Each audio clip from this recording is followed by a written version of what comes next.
they were told throughout this era of the 2010s that they deserved all this money and that they were brilliant and that the decisions and bets that they were making were the right ones.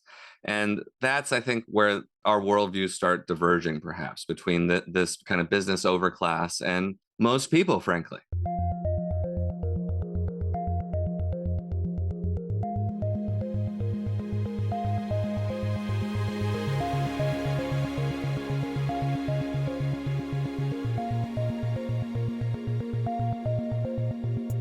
Hello and welcome to Tech Won't Save Us, made in partnership with The Nation magazine. I'm your host, Paris Marx, and this week my guest is Jacob Silverman. Jacob is an independent journalist based in New York and the author of Gilded Rage, Elon Musk and the Radicalization of Silicon Valley. Now, this is a book that I have been looking forward to for quite some time, so I was really happy to have Jacob back on the show to dig into it, to discuss different aspects of what he reported on and what he laid out in this book, because I think it is a really good encapsulation of the moment that we are in. And at a time where there is so much happening, seeing it all laid out, I think is really helpful, because there's probably pieces of this story that we have forgotten about, or maybe that we just missed because there is so much information flooding out there at the moment. But Jacob really pulls it all together and creates a narrative through line through it, so we can really understand how we got to this moment, and maybe how we start to change it as well. So obviously, we're talking about Donald Trump, we're talking about some of the tech billionaires who are shaping so much of our lives at the moment, but we're also going back and looking at how we got to where we are today.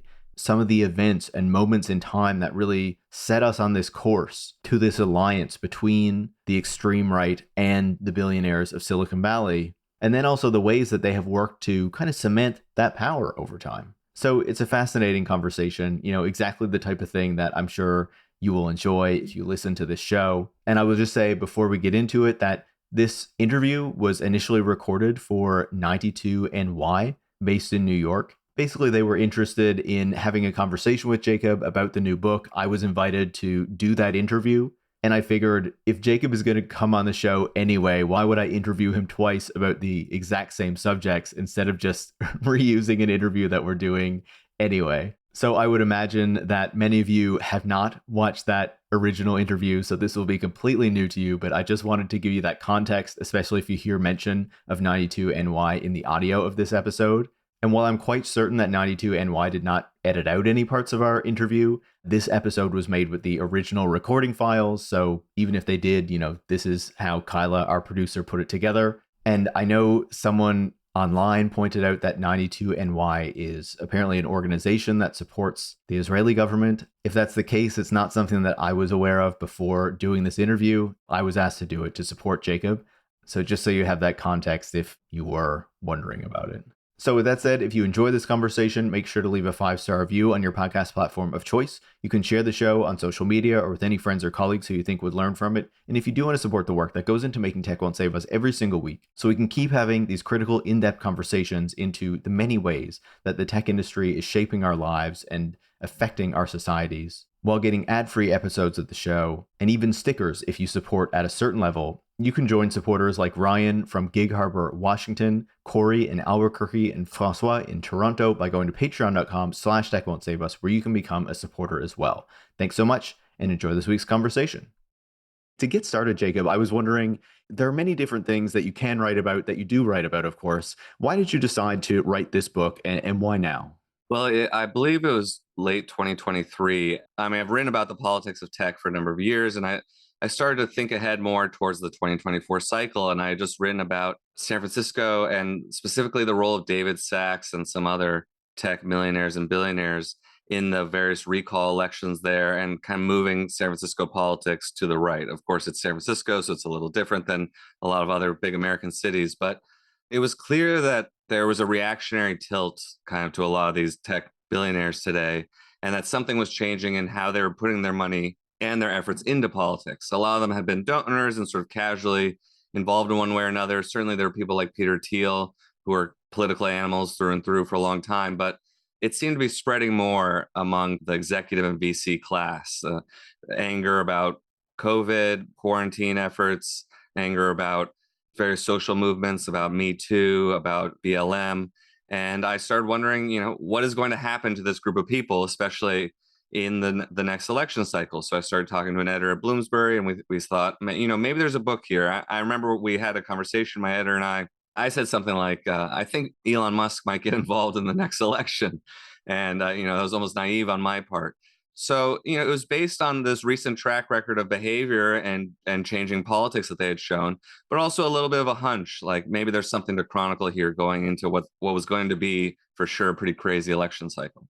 Yeah, and Elon Musk getting involved is almost an understatement Yeah. at this point.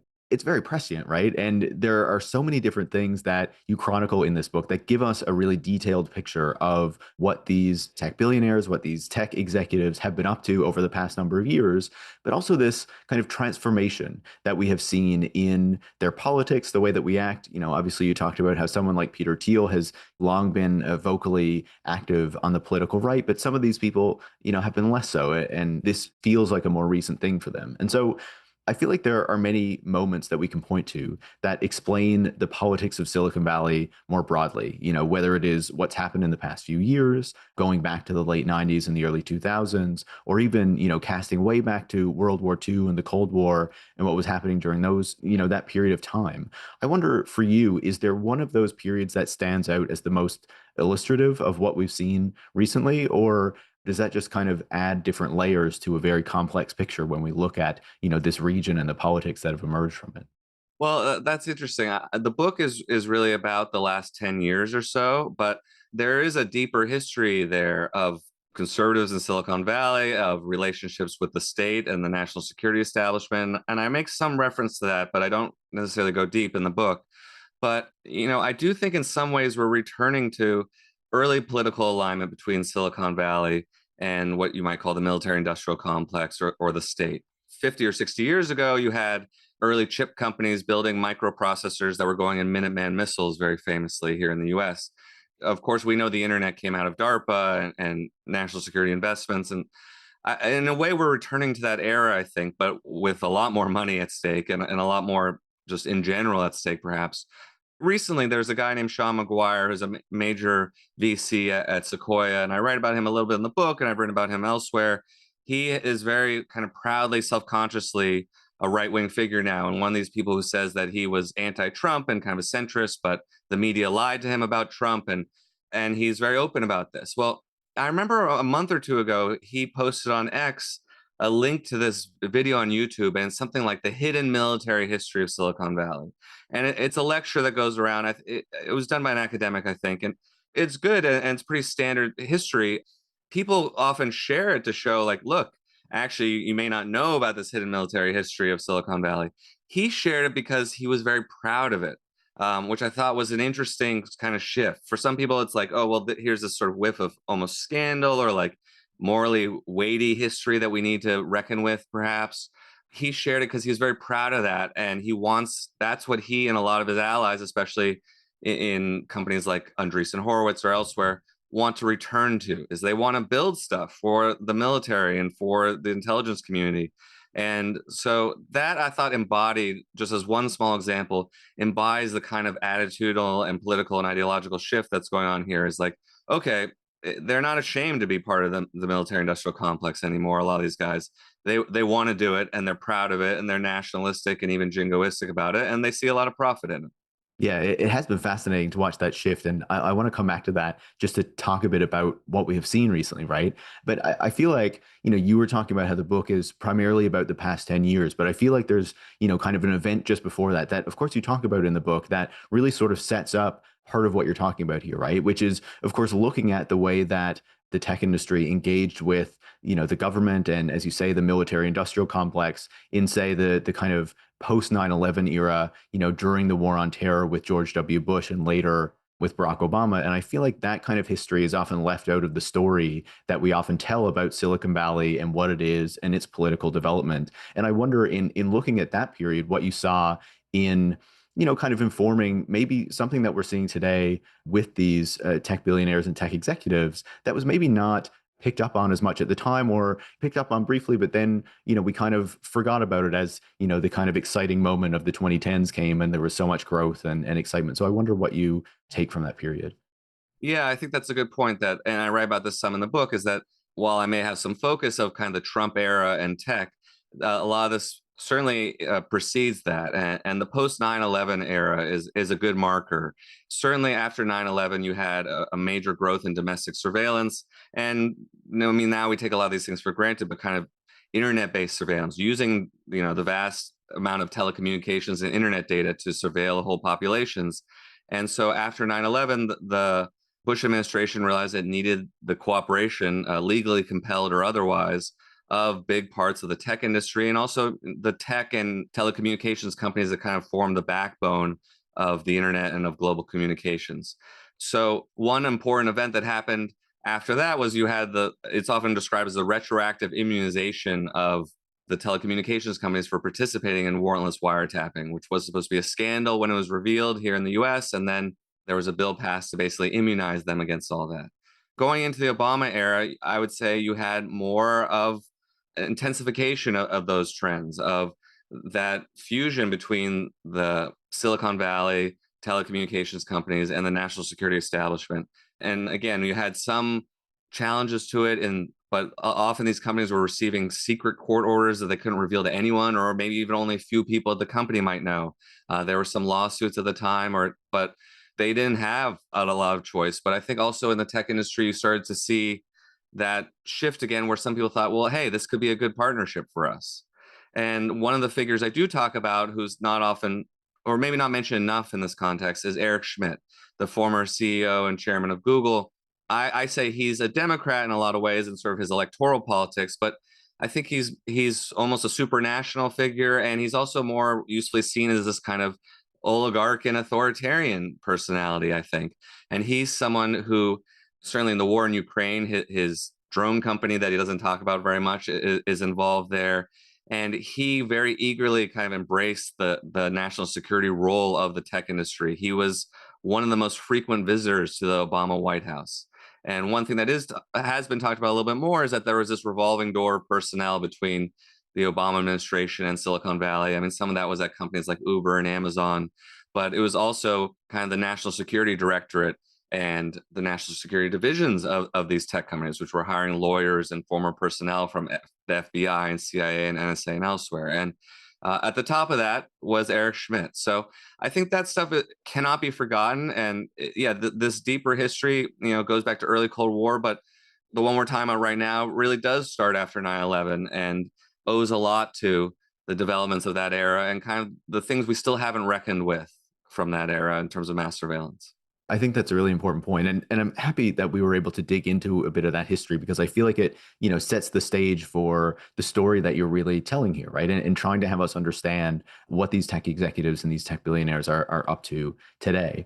I want to also try to understand the nature of these people and the nature of this industry as well, right? That sets them up to be these powerful people who they are today and who can wield this influence, right? Politically in the way that we've been seeing. And so one of the key aspects of this that you describe in the book, and that certainly many people have commented on, is this notion of basically how the low interest rates through the 2010s really helped to create a particular industry and also to shape the way that some of these, powerful figures really thought about their role in the economy. And so I wonder if you could talk a bit about, what we saw through the 2010s, how these companies grew and these venture capitalists became really wealthy as a result, and then how that starts to set us up for the power and influence that they're able to wield in the 2020s. So some folks may have heard of the ZIRP era or the zero interest rate policy era, which is basically after the 2008 great financial crisis.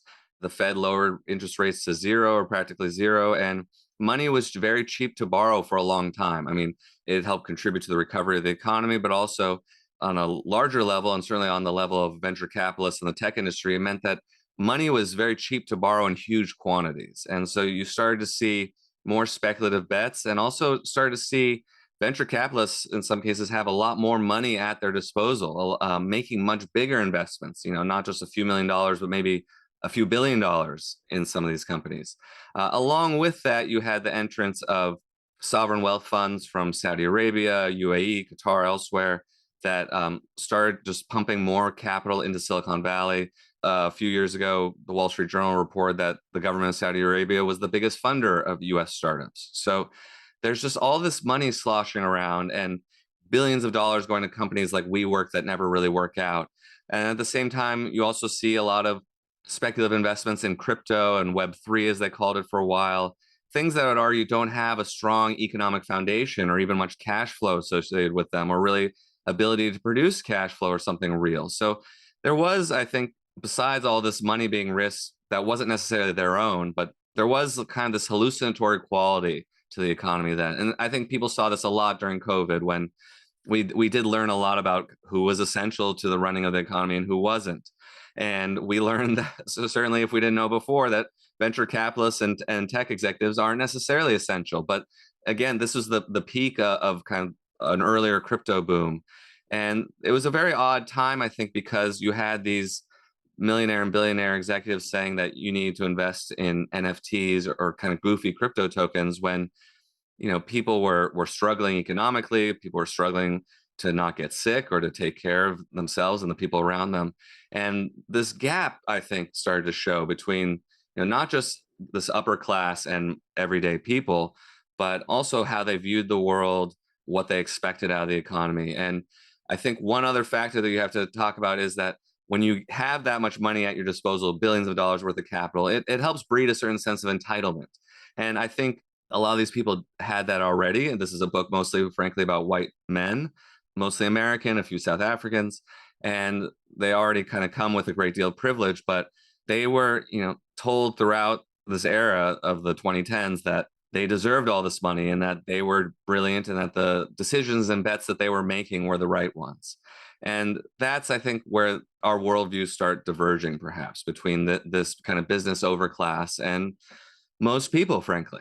Really well said. And that's described so well in the book. And there's so many things that you said there, like so many questions I can ask based on what you've described.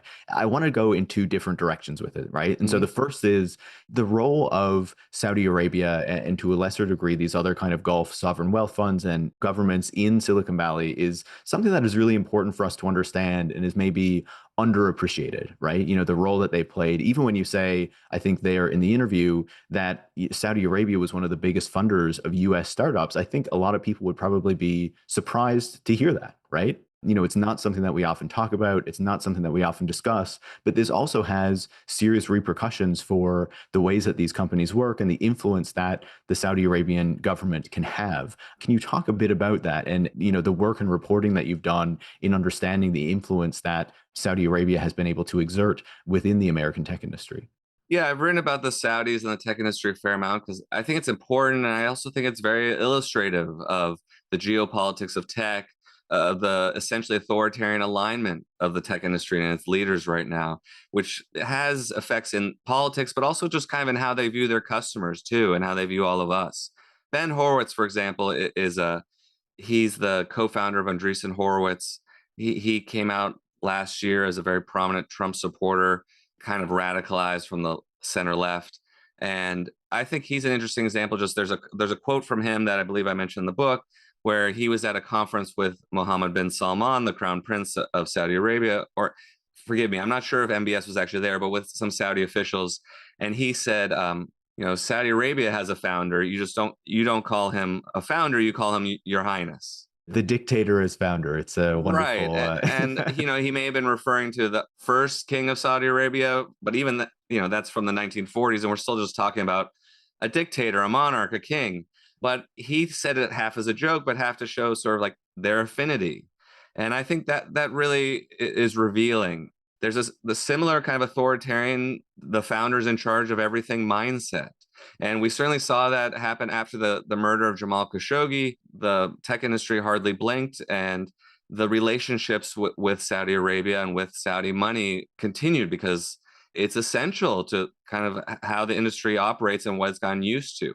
What the Saudi government does is, it just to be clear, is it puts in billions of dollars to various venture capital firms through various means, but especially through the PIF, or the Saudi Sovereign Wealth Fund. There's also a division called Sanabil, which is kind of the Saudi VC firm.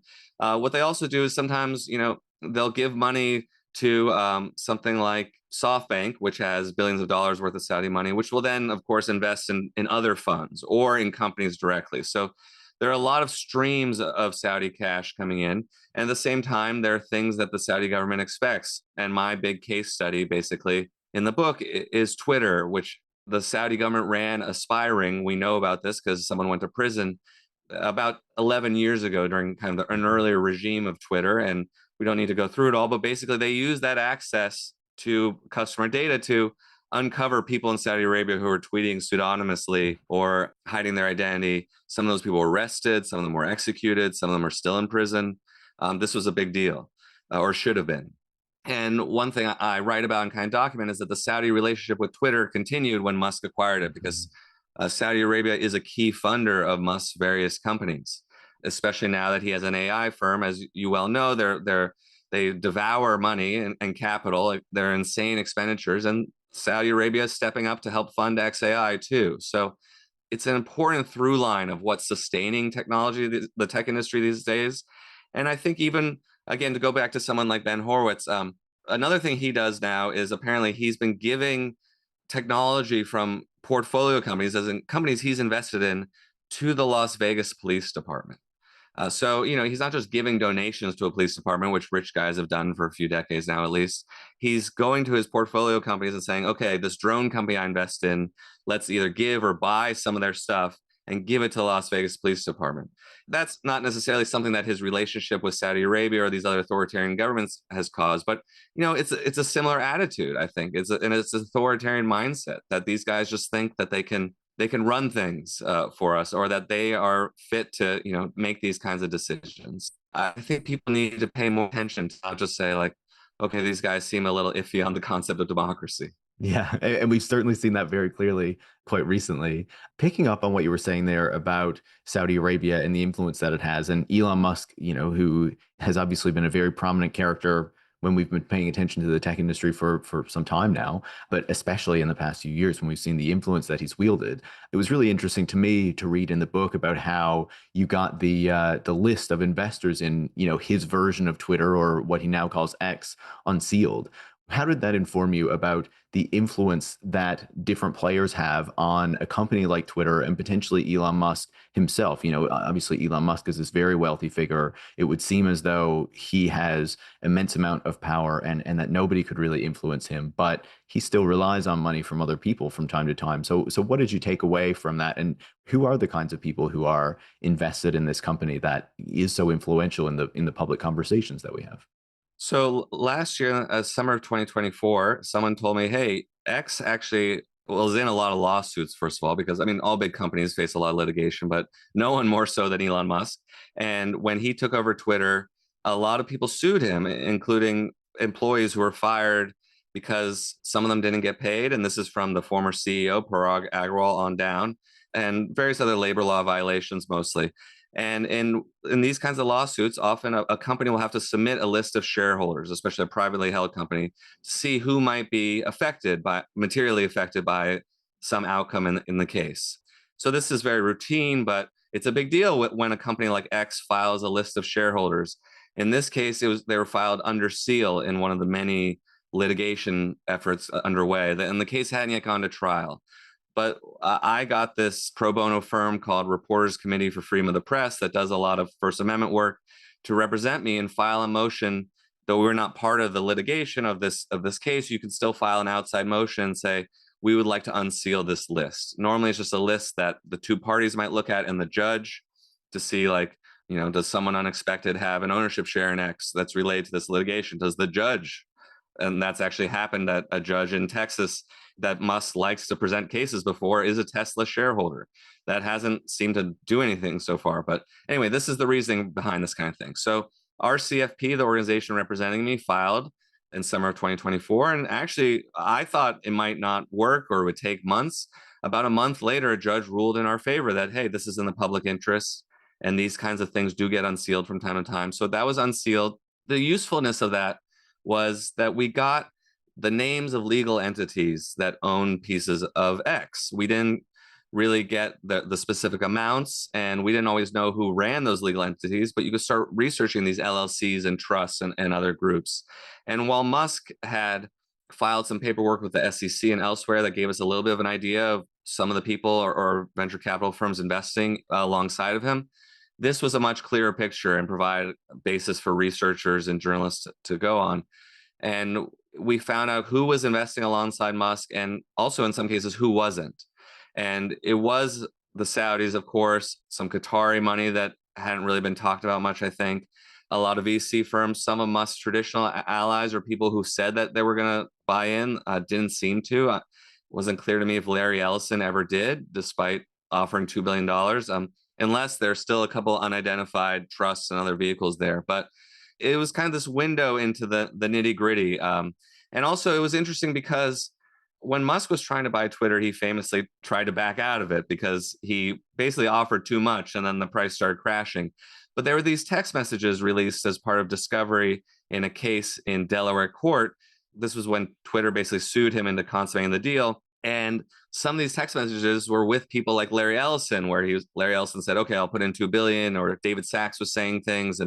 And it was a very interesting insight into Musk's world. Well, in the book, what I do is I look at those text messages and then I contrast that with some of the names that either did or did not appear on that ownership list. And I think it says a lot about how Musk operates. And that one thing we do know is that a guy like this, he's actually very highly leveraged. He might be the richest man in the world, but he is constantly dependent on other people and institutions. And like we've said, now the Saudi government for constant infusions of cash. I mean, there's sort of an expression like, if I owe you like $5,000, that's my problem. But if I owe you $5 million, that's your problem. Once we're talking about money in the scale of billions of dollars, these relationships become a lot more complex, and Musk becomes potentially more beholden to his creditors, but they also are reliant on him too to kind of keep this machine going. Yeah, and we've certainly seen plenty of that, right? And there's always a discussion as to whether the machine is going to stop working and things might collapse, but we haven't seen it yet, of course.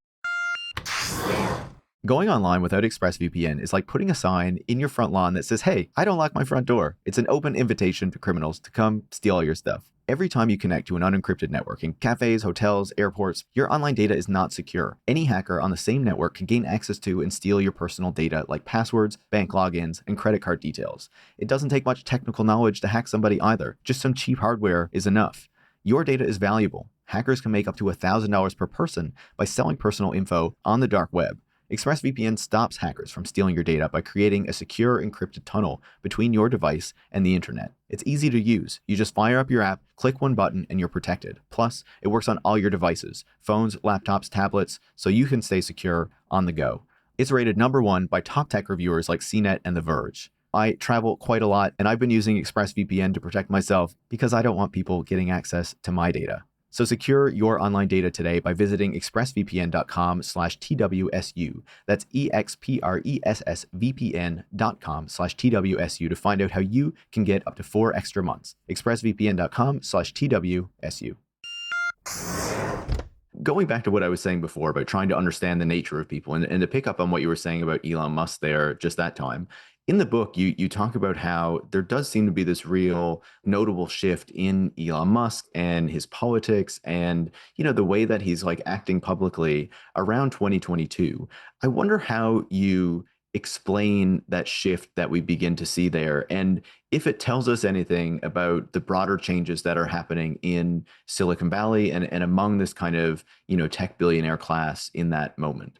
There are a couple of things. I've mentioned before that a lot of the kind of social movements and political movements of the last few years have sort of shocked tech leaders and taken them aback.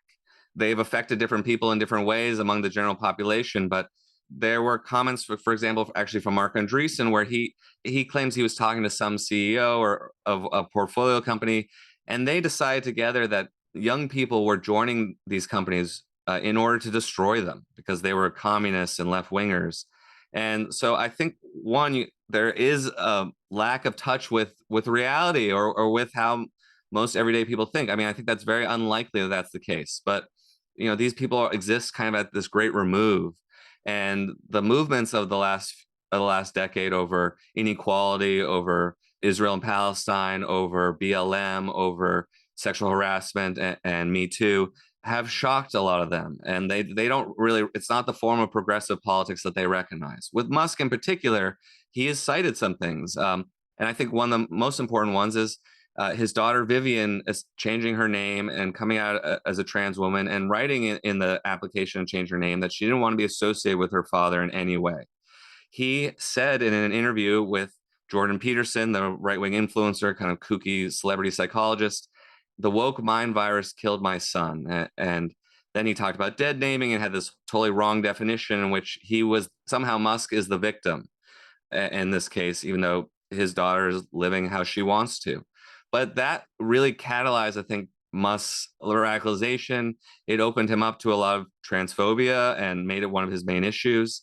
And he started talking about how schools were turning kids into communists. You hear this kind of thing even from someone like Bill Ackman, the financier, who says his daughter became a communist at Harvard. The world, in some ways was changing, or at least the spectrum of political possibility, I think. And people like Musk didn't like that and wouldn't tolerate it. There were more specific events in terms of his relationship with government. When the Biden administration didn't invite him to the EV summit, he took that very personally. I mean, it's a little ridiculous, but even some of his colleagues said, that was a big mistake.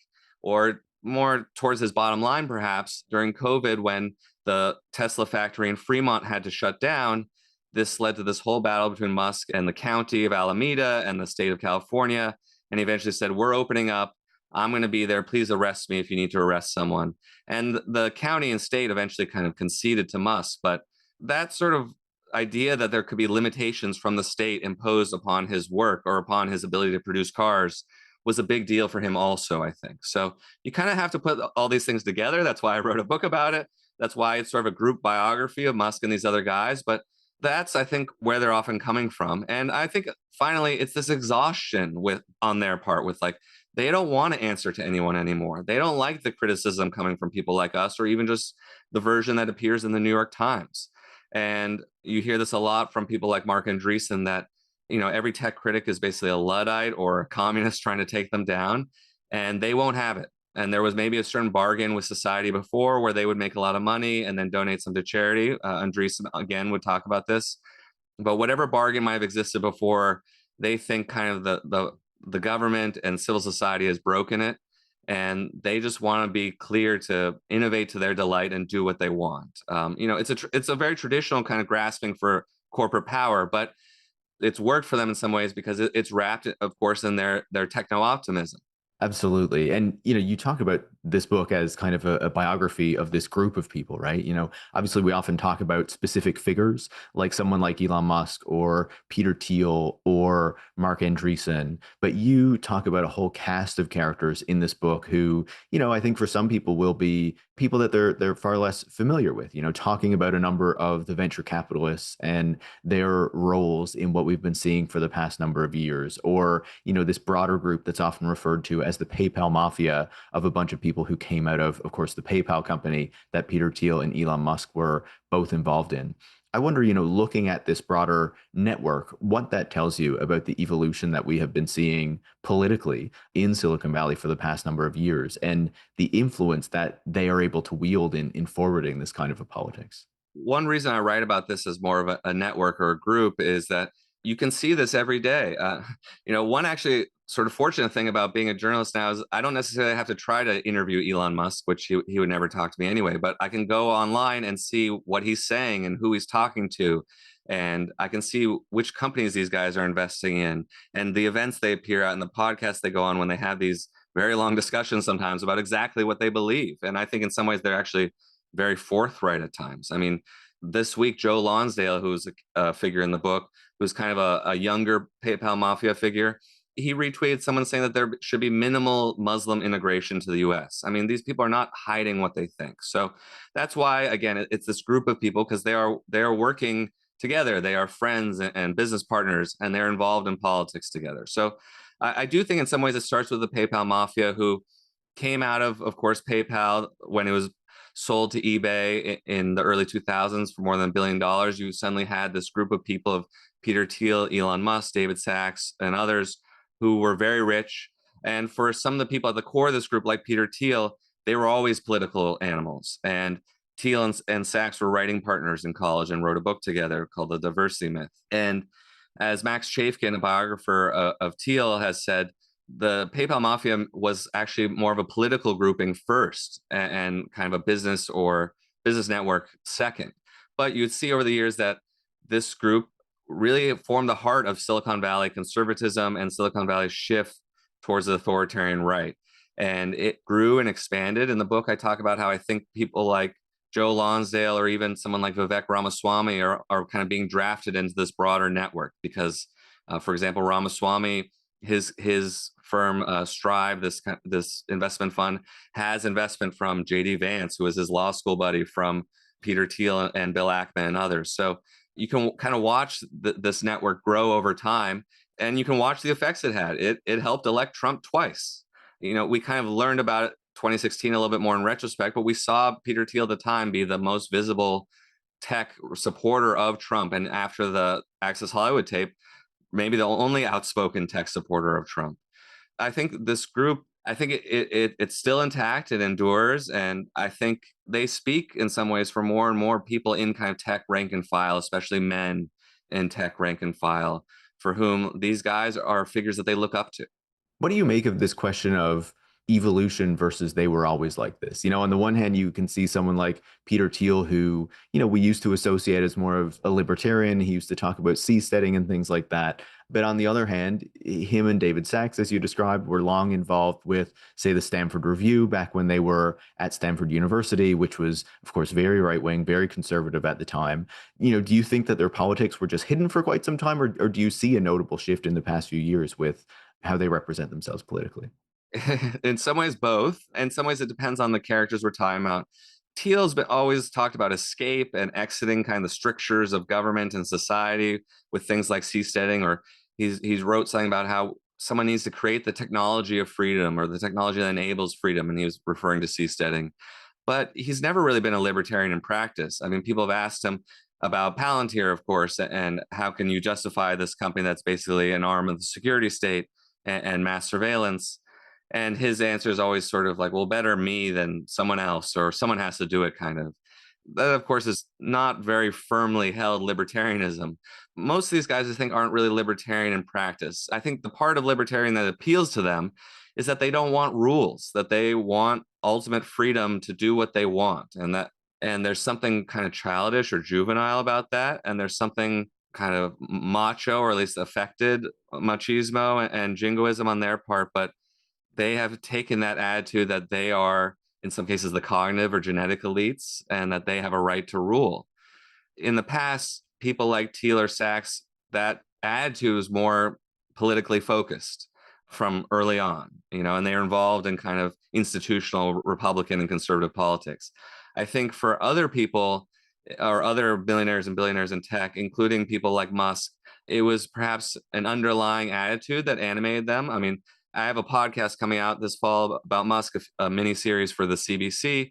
And we talk in there a lot about Musk's South African upbringing, and also about this idea called boss camp or bossism. It has a few different terms, but it comes from apartheid South Africa, where basically an elite white man was in charge in every room. And there's a certain way in which that authoritarian privilege and attitude has followed Musk, I think, even before he was ever involved in politics. When he was at his other startups and other companies and organizations he's been involved in. So it simply, I think, got more focused when some of these people like Andreessen or Musk started seeing politics affecting them more personally, or their bottom line, in a way they found inhibitive. Yeah, and obviously a name that sits over this whole conversation, which that you can't really ignore, and it's hard to think that we got this far without really talking about him, of course, is Donald Trump. The big story of the past year has been this relationship between these Silicon Valley billionaires and Donald Trump himself. Obviously, this is something that you discuss quite a lot in the book, and of course set up for us like how this actually came to be. Seeing what we have been watching over the past year, what do you make of the way that the tech industry has so vigorously embraced Trump?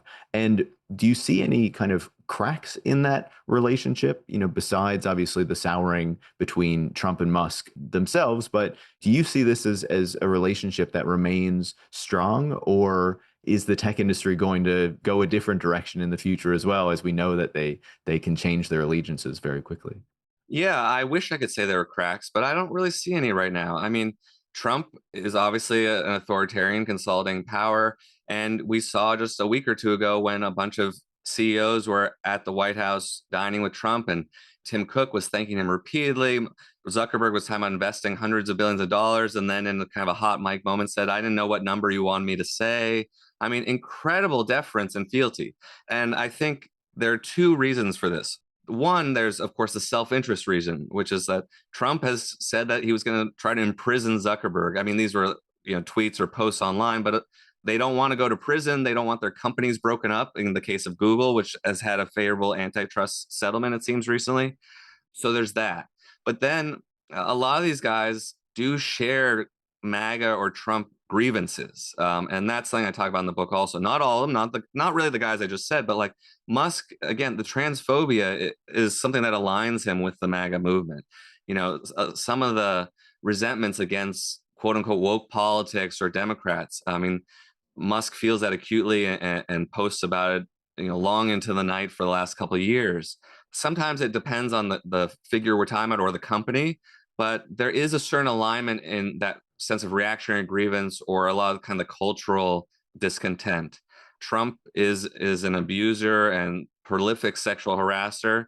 Me Too did not go over very well in the tech industry. There are a lot of people who weren't accounted for. Musk himself has had some accusations, including the one that was reported on Business Insider about the masseuse on the plane. So there's similar attitudes there, I think, that align them. But, in some cases, I still find it rather shocking. One person I talk about in the book is Sergey Brin, who, was a Jewish refugee from the Soviet Union and was brought over in the 80s. And during the first Trump administration, he went to the airport, went to SFO in San Francisco during the so-called Muslim ban and protested. And he wasn't actually very loud about it, but he showed up and some people recognized him and he told a journalist or someone there, "I'm doing this because I was a refugee." Well, we have another Muslim ban that people don't really seem to talk about. And we have all kinds of horrible things happening to immigrants here or people who are trying to immigrate here. And instead, Sergey Brin is going to meetings with Trump. I mean, he's back at Google. He was kind of away from Google for a while. I believe he's now working on AI again. And he's going with Sundar Pichai to meetings with Trump. So, it's been a more quiet reversal on his part, but I think it shows the incredible opportunism and any liberal beliefs among some of these people were never that firmly held in the first place. In the book, you talk about that initial meeting in 2016 where you had a lot of these tech CEOs organized by Peter Thiel who went to Trump Tower and, kind of kissed the ring with Donald Trump in that moment. But there were still these tensions, right? And now, talking about that more recent meeting that we saw where they're all sitting around the table and, can't say enough praise of Donald Trump, there has been a real big shift there. And, for you, does that feel like more like self-interest or, as you've been saying, I guess, or is it that, these people's politics have just fundamentally shifted over that time to make them much closer to where Donald Trump sits today, even though he's more extreme in this term than the previous one? Unfortunately, I think it's a toxic mix of both. Some of these guys, even the supposed kind of centrists or liberals, will kind of say, "Oh, we're exhausted by wokeness," or kind of pay lip service to that. I even see this I wrote an article about kind of Muslim attitudes in tech, about Israel and Palestine. It was a longer story, but you see people like the CEO of Replit who speaks out loud on Gaza, but also complains about woke politics. I mean, there's both. But the other factor that we haven't talked about as much is that the government is now a huge source of contracts and funding for the tech industry. I mean, it was always important, but with a huge amount of capital being put into AI and data centers, everyone wants a piece. XAI has already forced its way into a DoD contract. Elon Musk was very upset that OpenAI and not XAI was going to be part of this big Stargate project, which it's unclear, if that'll actually happen and how it's been advertised. But we've seen for companies like Oracle already that being, in the inner circle of Trump is incredibly lucrative. So during the first Trump administration, they're fighting over this JEDI contract. It's an acronym for a DoD cloud computing contract. Eventually, that was a long lawsuit, and then it got divided up into a few different companies. So they all want a seat at the table because if they don't, they might get punished by Trump or the administration in some way, but also they're missing out on billions and billions of dollars worth of contracts. And they all feel that very much right now. And we know that AI spending is floating the economy and that the economy is actually not necessarily in such great shape. So no one's willing to really look beyond that kind of self-interest at this point. I don't expect, I mean, we probably shouldn't expect highly moral stands from corporate America in general, but I certainly don't expect it to happen from the tech industry, despite their sort of utopian past or progressive past. Yeah, they seem to be very clear that those contracts are in their sight, right? Some of them much Yeah. more directly than others. And they don't want to deal with this stuff. And that's what I mean when they, like, some of these guys, even who talk about kind of liberal left wing issues, are tired of wokeness. Like, they don't want to deal with that stuff. They just want to be capitalists. And some of them want to be, want to build stuff for the military or be authoritarians or whatever. But some of them just want to not have to deal with any sort of moral voice on their shoulder or any kind of thing inhibiting their work. And that's the kind of almost exhaustion with politics that they exhibit, and why I think they roll over so easily in some cases for Trump. It's a really good point. And there are so many different aspects of this that we could dig into because the book is so rich in detail, with everything that we have been seeing for the past few years and many things that people won't be aware of that occurred, right? And so to start to close off our conversation, there are two final topics that I really wanted to discuss with you that stood out to me from the book. And of course, your previous book looked at cryptocurrency, and you've done a ton of reporting into that industry. And when you're talking about the people who have been developing these relationships with the Trump administration, of course, the crypto industry is a major one, right? We've really seen this kind of return. They've benefited immensely from this relationship. And so I just wonder, have you been surprised to see the degree to which this industry has been able to revive itself and, to really kind of buy the allegiance of Donald Trump, as we've seen him and the people around him really benefit, and profit off of these tokens. So yeah, what do you see there? Yeah, every week there's something new, I would say, for sort of close watchers of the crypto industry. For those who may not know, in 2024, the cryptocurrency industry became the biggest donor by industry, more than pharma or energy or anything else. Though Trump said that if energy CEOs gave him $1 billion, he would give them whatever he wanted. And part of the book is about the corruption and this role that crypto played, which is an arm of the tech industry, basically, and the corruption wrought by crypto. And I do argue that it's different. We've certainly had corruption in politics. We've had a serious problem of money in politics since Citizens United, but crypto has taken things much farther than we might have anticipated, and just in one election cycle. And the big difference also is that Trump himself has become the country's leading crypto entrepreneur because his sons really embraced it and convinced him. And I think, of course, he doesn't understand it, but it's free money in his pocket. And his crypto companies have now become bribery vehicles, essentially, and very easy ones. Anyone can do it. And it's in the interest of a lot of foreign actors or heads of state to do it. This is not about morality. This is about kind of realpolitik. If you want something from Trump, you should buy $20 million worth of his token. There's just an incredible way in which the wheels have kind of come off of the machine of rule of law, that nothing seems to be enforced anymore. And this has happened at so many levels, at regulatory level, at the DOJ, at local levels. And I don't think we've ever really seen this kind of merger of electoralism, of one big industry, and of the president's own financial interests ever. And the other part that is kind of stunning about this is that crypto remains kind of a not very profitable industry, and certainly not productive. It is not an industry that provides a lot of use for people. They have various claims, which we don't need to go through, but they are not big cash flows or things that are being made thanks to the crypto industry. A lot of the financial services we have, while imperfect, are frankly better than what crypto is offering. And it's kind of all these shady operators passing around the same bag of cash and fictitious tokens.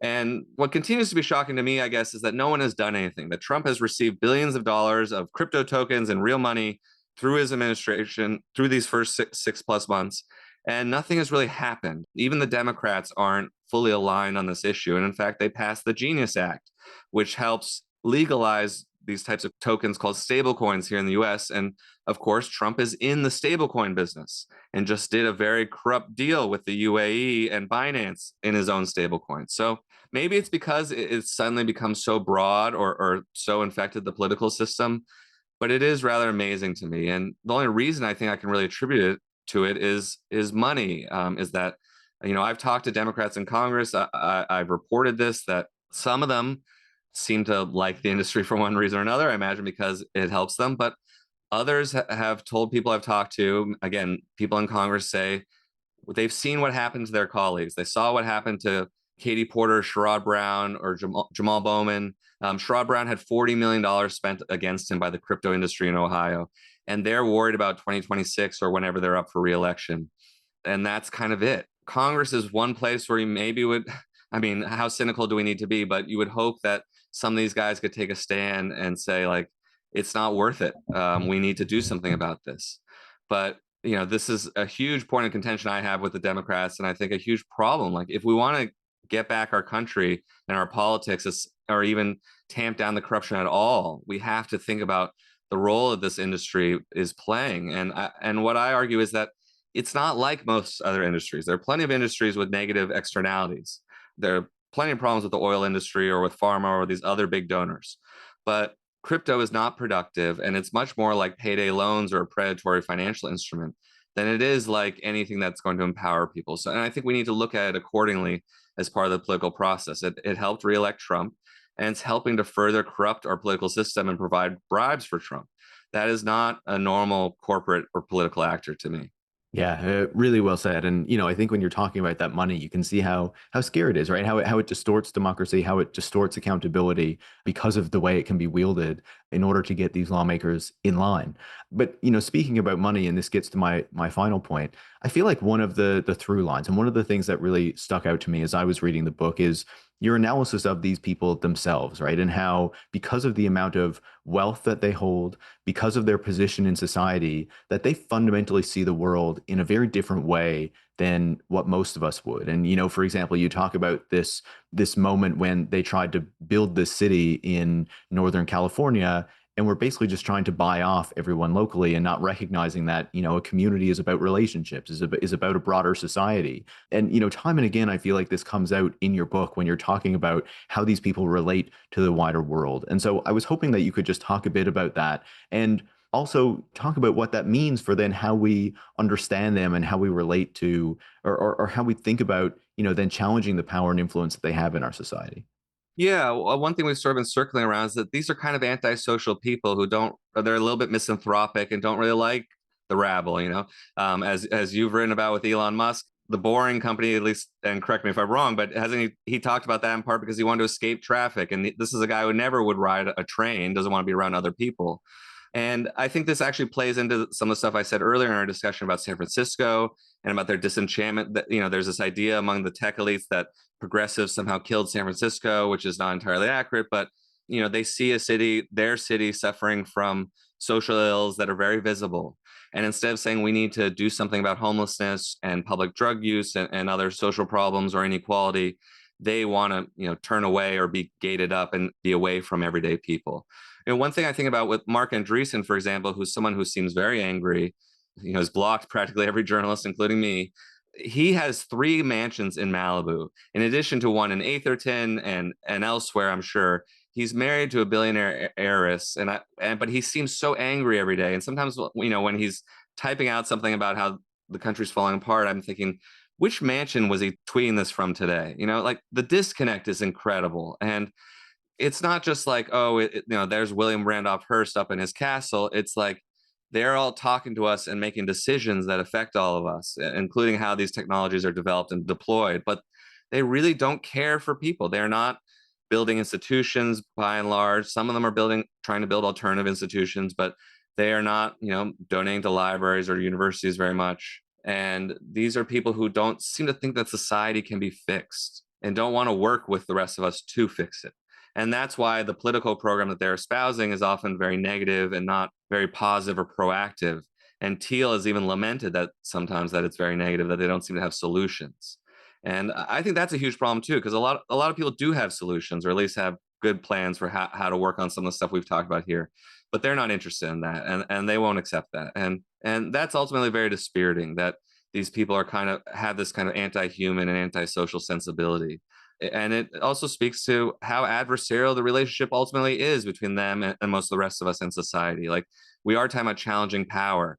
I don't think these are people that we're necessarily going to persuade. They have to be contested in other ways through public opinion and protesting and voting and taxation, whatever else we can do. Jacob, it's a fascinating book and gives us such important insights into, this moment that we're in and these people who are dominating not just our society, but it feels like the world increasingly. Thank you so much for taking the time to speak with me about this great book. A real pleasure. Thank you. Jacob Silverman is an independent journalist based in New York and the author of Gilded Rage. Tech Won't Save Us is made in partnership with The Nation magazine and is hosted by me, Paris Marx. Production is by Kyla Hewson. Tech Won't Save Us relies on the support of listeners like you to keep providing critical perspectives on the tech industry. You can join hundreds of other supporters by going to patreon.com/techwon'tsaveus and making a pledge of your own. Thanks for listening, and make sure to come back next week.